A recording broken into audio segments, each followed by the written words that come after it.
give you guys a quick run through about my twin sponge with the K1 fluidized bed filter. Quick run through on the parts you need, how to put it together.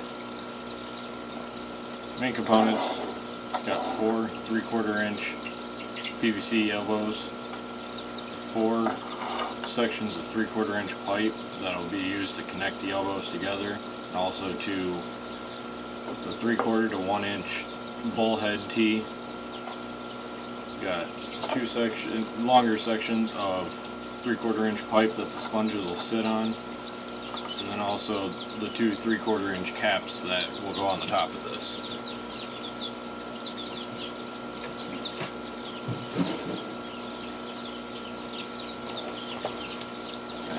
Now, just take the small sections, insert 1 into each of the elbows. Doesn't matter which end.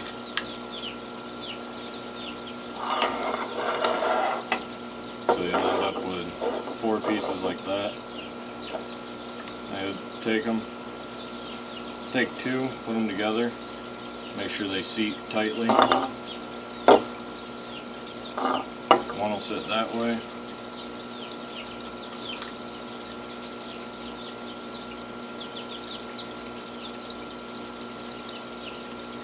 The other one will sit that direction. And that'll allow your bullhead tee to sit in the center between the two. You insert those.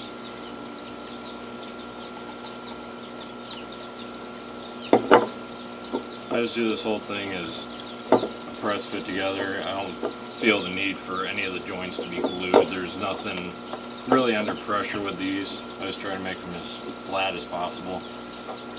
After that, take your longer sections of pipe and press these in.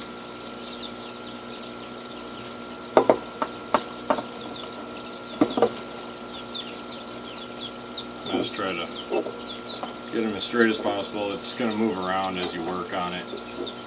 And your caps on the top of each one.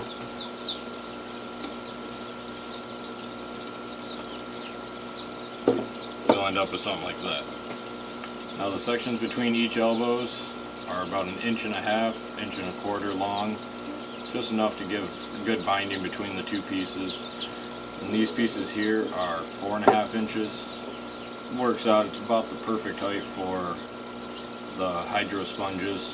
I personally run the Hydro 4s on these just because of the size space that they take up, plus by the time you put the fluidized filter on here, that way the sponge isn't bound up against the bottle. The last piece would be a thin wall 1 inch PVC pipe. I use that as a collar over the 2-liter bottle, which I've gone ahead and already pre-glued 1 to here to fit to the size. Then on the end of the bottle, I just drilled some holes in it. You want best airflow through the end of the bottle as you can without letting any of the K1 media out of it. Traps any of the air in it, it'll cause the K1 to eventually bind up, and it just doesn't let it, the air escape, doesn't get the proper circulation, and then also starts making the filter a little buoyant, a little harder for it to work. And that'll end up sliding on just like so. Then you'll also have your air line and an air stone, which you can run them with or without the air stone. I prefer with. To me, it just gives a better air stream. The air stone, you just run right on the end of your length of airline. You can run however long airline you need to make it to your air supply. This one I've cut, it's probably about 5.5 feet long.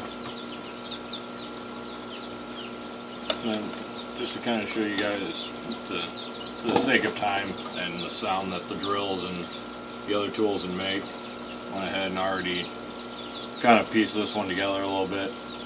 I drilled and cut the slots. I used a 3/8 bit with just my drill. drilled a hole on either end and on 4 sides of the pipe. You can see how I did that here. Then I just took the Dremel with the cutting disc, basically cut the 2 edges of the holes from like this edge to here, cut this up, cut this here, leaves me a slot like that. Then I took a drill bit. I just ended up using a Dremel drill bit and cut out the hole the size that I needed it to be able to fit this particular airline through. And all it would be, just take the airline, run it through the hole,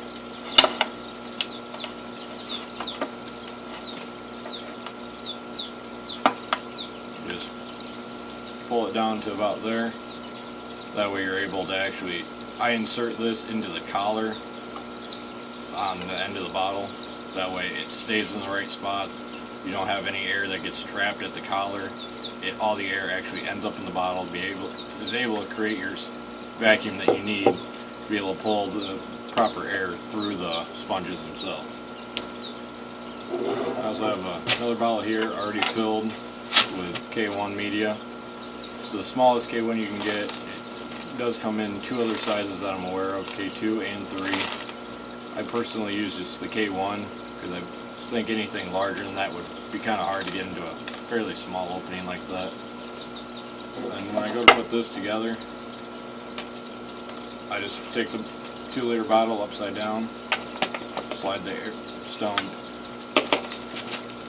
inside of the bottle, and then the collar into the T. You can see the air stone sitting right there.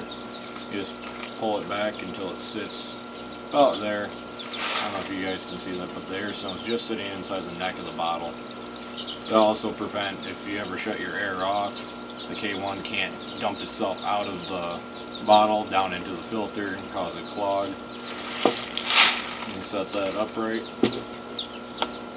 Essentially that's what it looked like with 2 sponges on it also. You can run anywhere between the Hydro 2s. You could run the Hydro 1s, but you'd need a shorter tube. It'd probably be about 2 1/4 or so to shorten this down.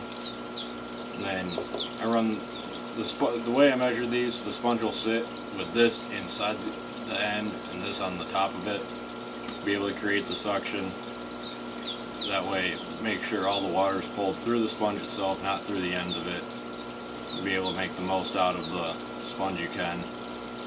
You could run Hydro 5s onto this if you wanted to. I would probably just extend the pipes that connect the elbows to spread them away from the bottle a little bit.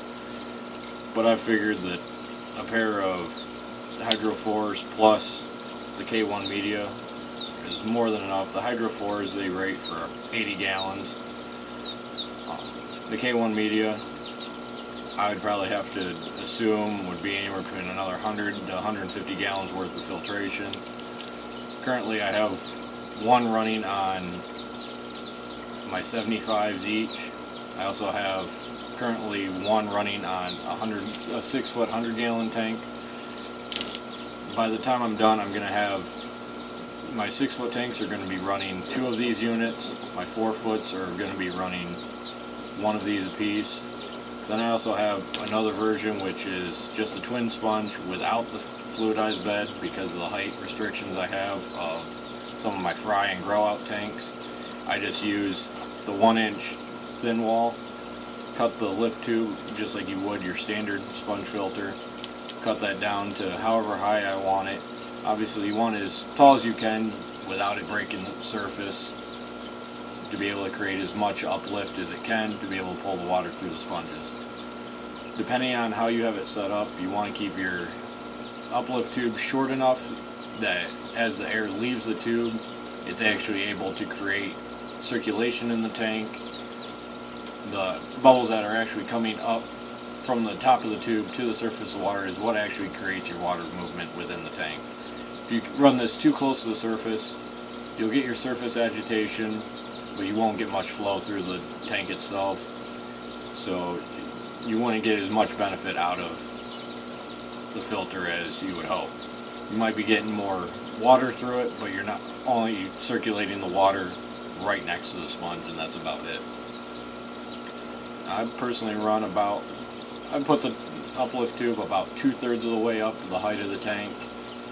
So unlike my grow out tanks, they're all 16-inch tall tanks. I run the grow out tube about 9 inches tall.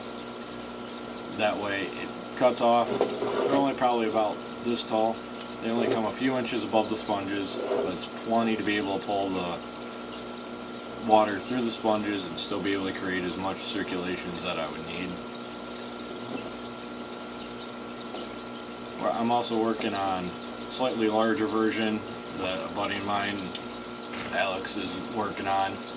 It's more of this built on the scale for a pond. It's actually going to be running 5 sponges and a much larger fluidized bed. It's going to be pretty interesting to see. It's going to take a lot of air pressure. That's the only downfall I've seen with these. I ran the single output Walmart air pumps. The single output is not quite enough that it can run one of these by itself, but I have taken the dual outlet Walmart pumps. They're about $10 a piece, and I've been able to run one sponge or one filter off of each outlet. So the more air you can move through it, the better. Eventually it'll take a little more time for the K1 itself. It'll eventually discolor, and you'll start noticing that the cycling motion that it'll go through is much slower. At first it'll just spin, it'll just look like a white cloud, but as it ages and it creates its bacteria, it'll actually start to slow down. You'll actually be able to see more individual pieces of the K1 as they bounce against each other. If you guys have any questions, feel free to message me, post up on any of the groups that this video may end up on. Feel free to ask questions and I'll do the best I can to answer them. Thanks. Have a good one.